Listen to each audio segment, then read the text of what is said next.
ನಮ್ಮ ಜೊತೆಗಿರ್ತಕ್ಕಂಥ ಎಷ್ಟೋ ಜನ ನಿಮ್ಮನ್ನ ತುಂಬಾ ಆಪ್ಷನ್ಸ್ ಆಗಿ ನೋಡ್ತಿರ್ತಾರೆ. ಕೇವಲವಾಗಿ ನೋಡಿರ್ತಾರೆ. ಓಕೆ. ಅದನ್ನ ಫೈಂಡ್ ಔಟ್ ಮಾಡೋದು ಹೆಂಗೆ? ರೈಟ್. ಇದೊಂಥರ ದೊಡ್ಡ ಕ್ವೆಷನ್ ಮಾರ್ಕ್. ಬಟ್ ಆದ್ರೂ ಸ್ಟಿಲ್ ಕೆಲವೊಂದ್ ಸಲ ತುಂಬಾ ಕ್ಲೋಸ್ ಇರೋ ತರ ನೋಡ್ತಾರೆ. ಮ್ಯಾಕ್ಸಿಮಮ್ ಕೇವಲವಾಗಿ ನೋಡ್ತಿರ್ತಾರೆ. ಇದಕ್ಕೆ ನಾನು ನಿಮ್ಗೆ 3 ಸಿಂಪಲ್ ಆಗಿರ್ತಕ್ಕಂಥ ಟಿಪ್ಸ್‌ನ ಕೊಡ್ತೀನಿ. ಈ 3 ವಿಚಾರ ಅಥವಾ ಈ ಒಂದು ಲಕ್ಷಣಗಳು ಅವರಲ್ಲಿ ಇತ್ತು ಅಂತ ಹೇಳಿದ್ರೆ ನಿಮ್ಮನ್ನ ಆಪ್ಷನಲ್ ಆಗಿ ನೋಡ್ತಾ ಇದ್ದಾರೆ ಅಂತ ಅರ್ಥ. ಅದನ್ನ ನೋಡೋಕ್ಕಿಂತ ಮುಂಚೆ ಸಬ್ಸ್ಕ್ರೈಬ್ ಮಾಡಿ. ಆದಷ್ಟು ಬೇಗ 50K ಆಗಲಿ. ಓಕೆ.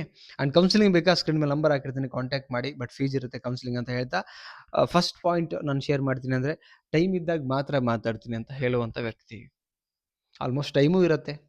ಬಟ್ ಸ್ಟಿಲ್ ನಂಗೆ ಟೈಮ್ ಇಲ್ಲ, ನಾನು ಫುಲ್ ಬ್ಯುಸಿ ಇದ್ದೀನಿ, ಟೈಮ್ ಇದ್ದಾಗ ಮಾತ್ರ ಮಾತಾಡ್ತೀನಿ.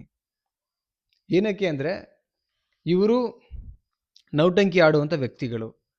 ನೋಡಿ, ಅವ್ರ ಬಗ್ಗೆ ಕಂಪ್ಲೀಟ್ ಗೊತ್ತಿರುತ್ತೆ ನಿಮಗೆ. ಅವ್ರು ಫ್ರೀ ಇರ್ತಾರೆ, ವರ್ಕ್ ಶೆಡ್ಯೂಲ್ ಗೊತ್ತು, ಆ್ಯಂಡ್ ಎಷ್ಟು ಅವ್ರು ಫ್ರೀ ಇರ್ತಾರೆ ಅದು ಗೊತ್ತು. ಅದೆಲ್ಲ ಗೊತ್ತಿದ ಮೇಲೂ ಕೂಡ ಅವರು ಟೈಮ್ ಕೊಡ್ದಿರಾ ಹಿಂಗೆಲ್ಲ ಹೇಳ್ಕೊಂಡು ಬರ್ತಾರಲ್ಲ, ಈ ವ್ಯಕ್ತಿಗಳು ನಿಮ್ಮನ್ನು ತುಂಬ ಕೇವಲವಾಗಿ ನೋಡ್ತಿದ್ದಾರೆ, ಆಪ್ಷನಲ್ ಆಗಿ ಟ್ರೀಟ್ ಮಾಡ್ತಿದ್ದಾರೆ. ಅವರ ಇಂಪಾರ್ಟೆನ್ಸ್ ಆ್ಯಂಡ್ ಮೇಜರ್ ಪ್ರಿಯಾರಿಟಿ ಲಿಸ್ಟಲ್ಲಿ ನೀವು ಇಲ್ಲವೇ ಇಲ್ಲ ಆ್ಯಕ್ಚುಲಿ. ಅವ್ರು ಫ್ರೀನೇ ಇರ್ತಾರೆ, ಬೇರೆಯವರಿಗೆಲ್ಲ ತುಂಬ ಟೈಮ್ಸ್ ಕೊಡ್ತಾರೆ. ನಿಮಗೆ ಪರಿಚಯ ಆಗಬೇಕಾದ್ರೆ ತುಂಬ ಚೆನ್ನಾಗಿದ್ರು, ಎಲ್ಲ ಫ್ರೀ, ಅವ್ರದ್ದೆಲ್ಲ ಶೆಡ್ಯೂಲ್ ಗೊತ್ತು ನಿಮಗೆ. ಈಗ ಬ್ಯುಸಿ ಅಂತ ಹೇಳ್ಕೊತಿದ್ದಾರೆ ಅಂತ ಹೇಳಿದ್ರೆ 100% ಇವರು ಮುಖ್ಯ ಅಲ್ಲ ನಿಮ್ಮ ಲೈಫಲ್ಲಿ, ಆ್ಯಂಡ್ ಅವ್ರ ಲೈಫಲ್ಲಿ ನೀವಂತೂ ಏನೂ ಅಲ್ವೇ ಅಲ್ಲ ಆ್ಯಕ್ಚುಲಿ. ಇದು ವಿಚಾರ ತಿಳ್ಕೊಳ್ಳಿ. ಸೆಕೆಂಡ್ ಪಾಯಿಂಟ್, ಇಂಪಾರ್ಟೆಂಟ್ ಲೈಕ್ ಡಿಸಿಷನಲ್ಲಿ ನಿಮ್ಮನ್ನು ಇಗ್ನೋರ್ ಮಾಡಿಬಿಡ್ತಾರೆ. ಇನ್ನೇನೋ ವೆರಿ ಇಂಪಾರ್ಟೆಂಟ್ ಟೈಮಲ್ಲಿ ಏನೋ ಡಿಸಿಷನ್ ತೊಗೊಳ್ಬೇಕು ಅಂತ ಅಂದ್ಕೊಳ್ತೀರಿ, ಆ ಟೈಮಲ್ಲಿ ಅವ್ರು ನಿಮ್ಮನ್ನು ಇಗ್ನೋರ್ ಮಾಡಿಬಿಡ್ತಾರೆ, ದೂರ ತಳ್ಳಿಬಿಡ್ತಾರೆ.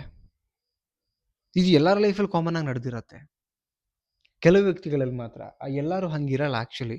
ಬಟ್ ಕೆಲವು ವ್ಯಕ್ತಿಗಳು ಈ ಸ್ಟೇಟಸ್ಸು, ಅಧಿಕಾರ, ಇಗೋಯಿಸಮು, ಮನಿ ಈ ಥರ ಮೈಂಡೆಡ್ ಇರ್ತಕ್ಕಂಥ ವ್ಯಕ್ತಿಗಳು ಈ ಸೆಕೆಂಡ್ ಲಿಸ್ಟಲ್ಲಿ ಬರ್ತಾರೆ.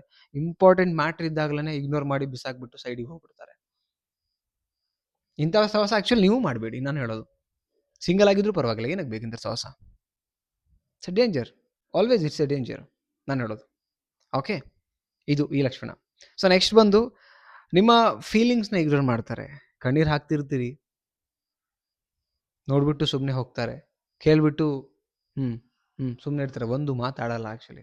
ಅಥವಾ ಫೀಲಿಂಗ್ಸನ್ನು ಕೇಳೋಕ್ಕೂ ರೆಡಿ ಇರಲ್ಲ ಆ್ಯಕ್ಚುಲಿ.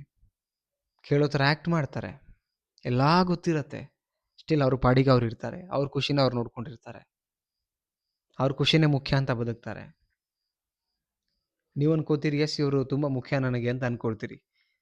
ನೀವು ಅನ್ಕೊಂಡಿರ್ತಾರೆ ಅವ್ರು ಮುಖ್ಯ ಅಂತ, ನಿಮ್ಮನ್ನು ಅವ್ರು ಅನ್ಕೊಂಡೇ ಇಲ್ಲ ಆ್ಯಕ್ಚುಲಿ. ತಲೆಯಿಂದ ತೆಗ್ದುಹಾಕಿ ನೀವು ಫಸ್ಟು ನಾನು ಹೇಳ್ತಾ ಇರೋ ವಿಚಾರನ. ಓಕೆ, ಐ ಹೋಪ್ ಈ 3 ವಿಚಾರ ನಿಮ್ಗೆ ಕ್ಲಿಯರಾಗಿ ಗೊತ್ತಾಗಿದೆ ಅಂತ ಅಂದ್ಕೊಂಡಿದ್ದೀನಿ ನಾನು. So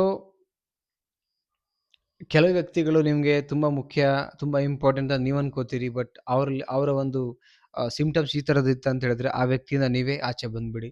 it's A danger always. Okay. And video ಏನು ಅನ್ನಿಸ್ತು ಕಮೆಂಟ್ ಸೆಕ್ಷನಿಗೆ ಹೋಗ್ಬಿಟ್ಟು ಕಮೆಂಟ್ ಮಾಡಿ. ಎಲ್ಲ ಕಮೆಂಟ್ಸನ್ನು ಓದ್ತೀನಿ ಆ್ಯಂಡ್ ಅದಕ್ಕೆ ರಿಪ್ಲೈನೂ ಸಾಧ್ಯ ಆದಷ್ಟು ಮಾಡ್ತೀನಿ. ಯಾರಿಗೆಲ್ಲ ಮಾಡಿಲ್ಲ ದಯವಿಟ್ಟು ಬೇಜಾರು ಮಾಡ್ಕೋಬಿಡಿ. ನನ್ನ ಉದ್ದೇಶ ಎಲ್ಲರೊಟ್ಟಿಗೆ ಮಾತಾಡಬೇಕು, ಎಲ್ಲರಿಗೂ ವಿಚಾರಗಳನ್ನ ಶೇರ್ ಮಾಡಬೇಕು ಅಂತ ಇದೆ. ಆ್ಯಂಡ್ ಎಲ್ಲ ಪಾಸಿಟಿವ್ ವೇನಲ್ಲಿ ನಾನು ವಿಡಿಯೋಸ್ ಮಾಡ್ತಾ ಇದ್ದೀನಿ. ಯಾರಿಗೂ ನೆಗೆಟಿವ್ ಆಗಿ ಯಾರ್ದೋ ಫ್ಯಾಮಿಲಿ, ಸಂಸಾರ ಹಾಳಾಗಲಿ, ವ್ಯಕ್ತಿಗಳ ತಲೆ ಕೆಡಲಿ ಅಂತಲ್ಲ. ಇದನ್ನು ಪಾಸಿಟಿವ್ ಆಗಿ ತಗೊಳ್ಳಿ ಅಂತ ಹೇಳ್ತಾ ಆದಷ್ಟು ಬೇಗ 50K ಆಗಲಿ. ಮತ್ತೊಂದು ಟಾಪಿಕಲ್ಲಿ ಸಿಗೋಣ. Thank you so much. Bye.